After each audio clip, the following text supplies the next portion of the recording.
सबसे पहले सामने आइए, इधर आइए, इधर देखो इंडिविजुअल आपको पता नहीं चलेगा, एक एक मशीन के साथ है। जब हम दो मशीन खड़ी करते हैं ना तो आप लोगों को पता चलेगा कहाँ क्या डिफरेंस है। देखो कोई चीज़ को कंपेयर करते हैं, जब दो चीज़ें सामने रखी जाती है तभी पता चलता है। आप मानते हैं ना सर? तो यहाँ हमारा मोटिव है, हम हमारा इसमें क्या करते हैं।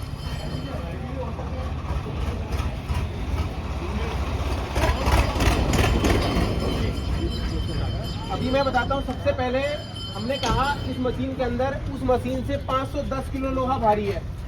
एक मेरी एनर्जी भी बढ़ेगी आप लोगों से, हाँ या ना? सर लोहा तो ऐसा है सर, अगर हल्का भी हो भारी कर लो। आपकी बात पे भी आता हूँ मैं, हल्का है भारी कर लो उसमें ठीक है, लेकिन अगर हमने 510 किलो वजन बढ़ाया तो वही मैं दिखाना चाह रहा हूँ यहाँ पे किन किन पॉइंटों पे हमने क्या क्या क्वालिटी डबल करी है, क्या मैकेनिकली अलग किया है। सबसे पहले मैं लोडर पे आता हूँ। इसका लोडर की जो कैपेसिटी है 1.26 क्यूबिक मीटर है, यानी कि इसकी पेलोड कैपेसिटी है 2400 kg। उस मशीन की ब्राउजर में आप चेक कर सकते हैं 1.1 क्यूबिक मीटर का लोडर है, पेलोड कैपेसिटी है 1800 kg। 2400 kg और 1800 kg में आपको डिफरेंस, एक बहुत बड़ा डिफरेंस आ रहा है। इसके साथ साथ 600 kg का सर फर्क क्या है? सर ऐसा है ना, 600 kg माल ज़्यादा अलाउड है। नहीं वो माल उठाए कोई दिक्कत नहीं है। जैसे मान ले इसका हाइड्रोलिक पंप कितनी उसका है, मान लो ना, हर एक पॉइंट पे आएंगे। पहले इसकी एक एक करके आपको सारा अगर बताएंगे। अगर हमने, मैंने वही बात बोली, अगर बड़ा लोडर लगाया तो हारने के लिए नहीं किया होगा। बकेट ज़्यादा इसलिए लगाया है ताकि काम अधिक करे, और ये मशीन प्रूफ है, 2011 से चल रही है, 13 दिन के अंदर भी आज तक भी कोई चीज़ डैमेज नहीं है। अगर इसको भारी बनाया गया है, इसका कारण क्या है आप समझ लीजिए। ज़्यादातर यहाँ से आपकी क्रैकिंग होती है। जैसी भी आप देखिए, अपने आप देखिएगा जाकर के, मशीन के ऊपर आपको यहाँ से क्रैक मिलेंगी। ये मशीन कभी भी क्रैकिंग नहीं होगी, इसकी जो स्टील है वो कभी क्रैक नहीं होगी। उसके बाद जैसा इन्होंने पहले बताया था, इस मशीन पे मिट्टी खोदने के अलावा और 42 प्रकार के आप काम कर सकते हैं। तो इसको भारी बनाने का एक वो भी कारण है। आप जब ये बकेट हटा देंगे, इस पे 21 फुट का हाइट का भी बकेट लगाएंगे, तब भी ये स्ट्रेंथ बहुत हैवी रहे। इस पे कंक्रीट मिक्सचर, रोड कॉम्पैक्टर, गन्ने का, लकड़ी उठाने का, टोटल 21 फुट की हाइट जो कोई भी मशीन नहीं झेल सकती, ये झेलेगी भारी का। दूसरा, बकेट भारी इसलिए बनाया है क्योंकि ये मशीन मजबूत मशीन है। इसका हाइड्रोलिक सिस्टम इतना मजबूत है, आप थे शुरू से, एक भाई ने बताया था पहले 100 लीटर आता था, आज कितना आता है? 60 लीटर। क्या 60 लीटर वाली मशीन इसको चलाएगी? नहीं चला सकती। 120 लीटर वाली ही बड़ा बकेट चला सकती है, क्योंकि हाइड्रोलिक से चलता है। सर ऐसा है ना, पहले महिंद्रा वाले कहते थे हमारी मशीन में कि 186 हॉर्स पावर की मशीन है। ये चीज़ हमने नोट की बहुत अच्छी तरह की। जब 86 हॉर्स पावर का इंजन चलता है, 76 का चलता है, वो मशीन फेल होती थी। क्यों होती थी? उसका लोडर हल्का होता था, वो टक्कर नहीं झेल पाती थी। देखिएगा, इनका बिल्कुल कहना ठीक है। जब आदमी एक बार मूर्ख बन जाए तो दोबारा नहीं बनता।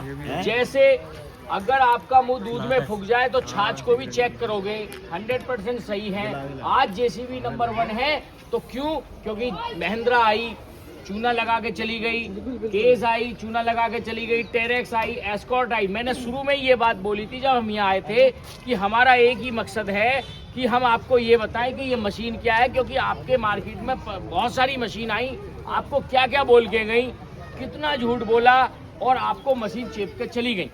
100% हम आपको मशीन बेचने नहीं आए, पहले आपके शहर में चलाने आए। मशीन चल रही है, आप पहले चेक करें, बिल्कुल ना खरीदें।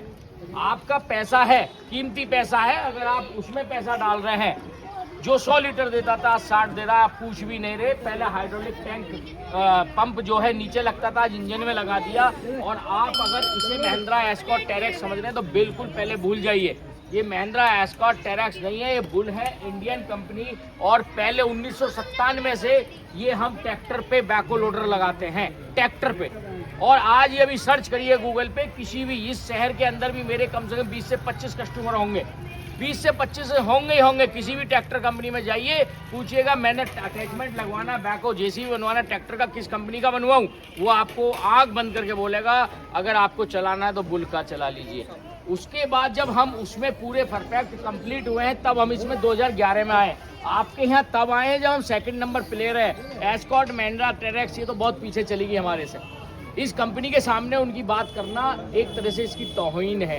क्यों है? क्योंकि ये प्रूफ हो चुका है मार्केट में। आप इस एरिया की बात कर रहे हो, मैं पूरे उत्तराखंड में इंडिया की बात कर रहा हूँ। अगर आज इंडिया का डाटा निकाल के देखेंगे आप, तो ये कंपनी 2nd नंबर प्लेयर है। सबसे फर्स्ट जेसीबी है, क्योंकि उसका नाम बहुत है मार्केट के अंदर, कुछ भी देगी सब लेंगे। लेकिन ये मशीन अभी आपको देखनी है, इस मशीन को आप चलाइए। अब मैं ये नहीं कह रहा इसे खरीदिए, पर ये देखिएगा कि महिंद्रा है, ये देखिए क्या टेरेक्स है, ये देखिए क्या केस है। अगर आपको लगे हाँ उनसे अलग है, फिर आप बात करिएगा अपने पुराने 4 साल पुराना कस्टमर बताइए। जब बुल मशीन का 4 साल पुराने कस्टमर से बात करोगे, तब आपका ये भ्रम दूर होगा। मेरे समझाने से बिल्कुल नहीं होगा। मैं अपनी माल की बढ़ाई करूंगा, 100% करूंगा, ये मेरा हक है। आपका हक बनता है कि इसको चेक करें। चेक करने के तरीके क्या है? कस्टमर की डिटेल मांगे। ये 4 साल पुराने कोई कस्टमर हैं क्या? आप बोलें हाँ भाई है, तो लाओ नंबर। भाई साहब कैसी चल रही है, वो अपने आप बता देगा। जिसकी खराब चलती है गाली देता है वो, ये कहता ढूंढ के लाओ। आज जेसीबी को ढूंढते हुए 2 लोग आए यहाँ इसी मीटिंग में, बोले भाई साहब हम तो इसलिए आए, थार लेकर आए तो हम तो चलें। क्या क्यों आए थे? हम ये सोच रहे थे जेसीबी की यहाँ पे मीटिंग हो रही है, उन्हें पकड़ने आए थे। बस आपको ये बताने की कोशिश कर रहा हूँ, इस मशीन को खरीदने के दिमाग से बात ना करें, सिर्फ इसको समझें क्या इस मशीन में क्या है, फिर इसके कस्टमर से मिलें या कैसा, फिर ऑपरेटर पे चलवाएं। जब ऑपरेटर बोले कि हाँ मेरी मशीन काम की है, जब मिस्त्री बोले मशीन काम की है, तब मालिक बोले वो चलता हुआ कि हाँ मेरे को प्रॉफिट दिया, इस मशीन ने 18 लाख रुपए बचा के दिया डीजल में 5 साल में, तब आप कहना कि हाँ मैं ये मशीन, क्योंकि फ्री का पैसा नहीं, आपका बहुत कीमती पैसा है। मेरे समझाने से मशीन बिकती ना, तो आज मैंने 20 मशीन बेच जाता आपको। नहीं बिकेगी। सिर्फ इस मशीन को जब आप चलाओगे, टेस्ट करोगे, और जब पुराने आप विश्वास करोगे, तभी ये मशीन जाती है। कोई भी मशीन खरीदता है, ये वही लोग खरीदते हैं जो पहले इसको समझ लेते हैं। कोई भी एक भी आदमी मुझे बता दो बिना समझे क्या कोई 40 लाख रुपए डालेगा? वो मूर्ख है अगर डालता है तो। लालच में बहुत सारी कंपनियां आई बैको लोडर में, लालच में। कैसे आई? मशीन की कीमत, मेरी मशीन की कीमत आज 33,50,000 है, मैं कैसे दे दूंगा इसे 30 लाख में? बताओ कोई बुल क्यों नहीं है? हमने कभी नहीं। आपको जो भी कंपनी आई, जो आपको चूना लगाया, उन्होंने कहा 33 की है, 30 में ले जाओ, 28 में ले जाओ, 25 में ले जाओ। वो मशीन है ही नहीं। ये तो आपको जब ही सोचना चाहिए था। आपको जब ही सोचना चाहिए था, जब आप खरीदते हो ना, तो पता चल जाता क्या रेट है और क्या प्राइस है, तभी पता चल जाता हमारे साथ फ्रॉड हो रहा है। क्योंकि माल का पैसा तो सब लेंगे। जब आपको दी जाए कोई चीज़ सस्ती करके ज़्यादा उन चीज़ों में, तो समझ लो आपके बात गलत है। मैं ये कहने की कोशिश कर रहा हूँ कि इस मशीन का आप देखेंगे कि एक एक चीज़ देखिएगा। सिर्फ मैं ये बताने की कोशिश कर रहा हूँ, खरीदने की नहीं, सिर्फ समझो कि क्या ये मशीन विश्वास करने लायक है, तब भी मत खरीदना, तब भी कस्टमर से पूछना। ऑपरेटर सबसे ज़्यादा जानता है, मुझसे भी ज़्यादा ऑपरेटर जानता है, झेलता नहीं, जानता है वो, झेलते भी आज वो। इस मशीन पे ऑपरेटर बैठा हो कोई, तो किसी से पूछ के देखना, आपको चीज़ें क्लियर होंगी। जो भी डाउट है वो सारे कर लेना क्लियर, कोई दिक्कत नहीं है। कंपनी बहुत पुरानी इंडियन कंपनी है, मजबूत कंपनी है, और हर ट्रैक्टर कंपनी वाले से जाके पूछ लेना कौन सा ट्रैक्टर चलाते हैं आप। हाँ, घर में कौन सा ट्रैक्टर? महिंद्रा वालों के पास जाना, ये कहना अच्छा यार बकेट लगाना लोडर का कौन सा लगाना है, पूछ लेना। अगर वो आपको ये बोले तो हमसे बात करना, नहीं तो नंबर ब्लॉक मार के डिलीट मारना।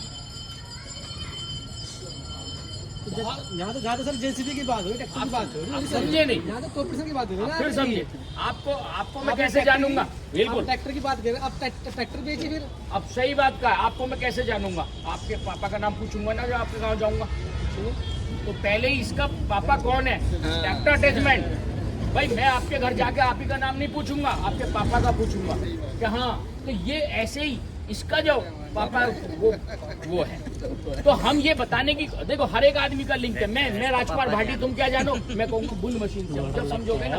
मैं राजकुमार भाटी कहाँ से? मैं नोएडा से हूँ, जब समझोगे ना। ऐसे इसको कैसे समझोगे? क्योंकि इसका बेस क्या है? इसका बेस ट्रैक्टर अटैचमेंट। हमने ट्रैक्टर पे पहले जेसीबी बनाई है, ट्रैक्टर पे हमने पहले कामयाब करी है, तब जाके हमने कहा ट्रैक्टर के साथ बिजनेस क्यों करेंगे, कंप्लीट करेंगे। और आज ये क्वेश्चन आप इसलिए कर रहे हो, अभी आपने मार्केट के मार्केट की इंफॉर्मेशन है वो उठाई नहीं है। किसी फाइनेंसर से आप बात करना कि अच्छा मुझे बताओ इंडस्ट्री, सी इंडस्ट्री में कितनी मशीन बिकती है और बुल कितने नंबर पे है। तो आपको ये शौक लगेगा यार, हमने तो आज पहली बार मशीन देखी है, फिर भी इतनी है। आज पहली बार तुम्हारे क्षेत्र में आए, फर्स्ट। और कब आए हैं? जब यहाँ मशीन आ गई है। ये मशीन इसी का यहीं की आसपास यहीं की है ना। और रोहित जी ने ये कब ली होगी? जब इन्हें जेसीबी की नॉलेज होगी, नहीं तो बुल कोई खरीद ही नहीं सकता। जो महिंद्रा, टेरेक्स और जेसीबी को नहीं समझेगा पूरी अच्छी तरह से, क्योंकि हमारी बहुत सारे ऐसे कस्टमर हैं जिन्होंने महिंद्रा चलाई, बोले भाई साहब चले जाओ, निकल जाओ, हम बर्बाद हो गए। मैंने चल भाई, क्यों हुआ वो सही में बर्बाद? और उन्हीं लोगों ने फिर 2 साल 3 साल बाद जाके बुल ली है। और जिनके पास 7-7, 5-5 मशीनें हैं, भाई सिंगल आदमी खरीदने वाले को नॉलेज नहीं है, लेकिन जो 10-10 मशीन चला रहा है उसे पूरी नॉलेज है। तो इसलिए हम इसकी बता रहे हैं। और ये हमारा बकेट जो है उससे बड़ा है हमारी। इसमें अगर आप देखेंगे उधर देखिएगा क्या देख रखा सर। अब आप एक बात करिए, दोनों मशीनें एक साथ आओ तो सही साहब। सुनो, अभी आपको एक्सेल होगा। नहीं थोड़ा लुक हाँ, इन्हें ना तभी मैं बता रहा हूँ क्योंकि 15 साल का एक्सपीरियंस इनको महिंद्रा के साथ सुनो होता। सर सुनो, मैंने महिंद्रा मशीन चलाई, अब्दुल मन्ना ने किया 4 साल, पूछ लो। 15 साल में बुल चलाई क्या? बुल नहीं चलाई। सुनो मेरी बात। इन्होंने बोला मुझे जेसीबी लेनी, महिंद्रा फेल करी ठेकेदार ने। हमारे लिए आगे मार्केट में देखो ना, एक्सपीरियंस नहीं है। जेब से निकालना पैसा। अब मैं बताऊंगा सर, जेब से निकालना पैसा आसान काम नहीं, किसी के है 100%। इन्हें हमारे लिए कोई एक्सपीरियंस नहीं है। हमारे लिए पता किसे एक्सपीरियंस है? तुमने बुल चलाई है? इन्हें मेरा एक्सपीरियंस है 1 साल का हो या 5 मिनट का हो, 15 मिनट का। और किसने चलाई है? नहीं आई ना। हाँ, मार्केट में है ना अभी। हाँ, देखिए तजर्बा क्या होता है। जो आदमी कहीं किसी सड़क से चला जाए, जब पता था टूटी हुई थी, नहीं तो याद कर यार चले जाओ हाईवे बढ़िया बन गया। तो इसके बारे में जब आप समझोगे, अभी आपको बैड एक्सपीरियंस है, मैंने कहा नहीं। अगर कोई आदमी ठोकर लग जाए तो नीचे देख के चलता है। कहीं खड़े साइड पे सामान ही नहीं आ रहा, ऑपरेटर मालिक परेशान ये मार्केट में वो चीज। आज अगर जेसीबी नंबर 1 है ना कुछ होते हुए भी, तो सिर्फ उन लोगों ने जो धोखा किया है, जैसे सपोज इनके साथ ही किया है, तो ये दर्द, इनका जो दर्द है ना, वो नंबर 1 बना रहा है उसे। केपीसी टूट के 1 महीना होगा, पुणे से आ रही। केपीसी क्यों टूटी? लंबक है बहुत, लंबी है बहुत। किस माल की बनी हुई है? हाँ, तो नहीं टूटेगी, स्टील की बना दूं। अब आप इस मशीन में स्टील की पाओगे। मैं आपको वही बताने की कोशिश कर रहा हूँ, इस मशीन के अंदर आपने भी केपीसी बनाया तो थोड़ी सी नहीं छोटी अभी तक ये सुनिएगा, अरे दिक्कत होती है खड्डा खोदने में। आप जो बोल रहे हो, आप अपना बुल का तजर्बा बता दीजिए। एग्री?